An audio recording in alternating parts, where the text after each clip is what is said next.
I still remember that night as if it's stitched into the back of my mind. People think I exaggerate when I tell this story, but every word you're about to hear is exactly how it happened. And sometimes, even I struggle to believe it. It was late October when I decided to drive up to the old Silver Pine Mountains, a place my father used to take me when I was a kid. He always said the air up there could clean a man's soul. I didn't know if that was true, but I needed to clear my head.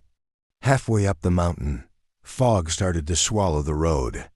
Thick, so thick it felt like the world outside the windshield didn't exist. I slowed down, and then I saw it. A cabin, lights on, in the middle of nowhere. Now here's the strange part. I had driven this road dozens of times. There was never a cabin there. Not once. Curiosity pulled me like a magnet.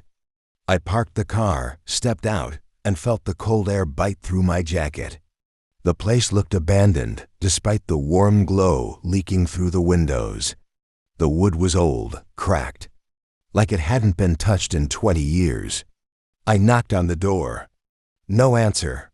But the door creaked open by itself. Now I know what you're thinking. Why walk in? Believe me, I ask myself that every single day. Inside, the cabin was perfectly clean. A kettle boiling, chairs neatly set around a wooden table, and a fire crackling softly in the stone fireplace. Everything looked lived in, except no one was there. Then I noticed something on the table. A photograph. At first, I didn't understand what I was looking at. It was a picture of me, standing in that same cabin, wearing the same clothes I had on at that exact moment. I froze. My heartbeat was the only sound I could hear, louder than the boiling kettle. My hands started shaking as I picked up the photo, and that's when I heard footsteps behind me. Slow, heavy, coming from the back room. I turned around, but instead of a person, I saw a shadow sliding across the wall. Tall, distorted, moving like it wasn't human. It stopped right at the doorway, as if staring at me.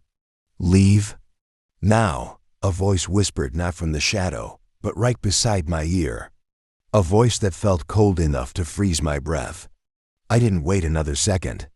I ran out of the cabin, jumped into my car, and sped down the mountain faster than I ever thought possible. When I finally reached the main road, I stopped to catch my breath. Here's the part that still haunts me. Curiosity pushed me to look back toward the mountain. The cabin lights were gone. No silhouette. Nothing but forest.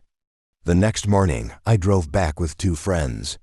We searched the entire area. Every tree, every turn, every rock. There was no cabin. No fireplace. No photo. Just untouched wilderness. Some nights, though, when everything is quiet, I swear I still hear that whisper. "Leave now."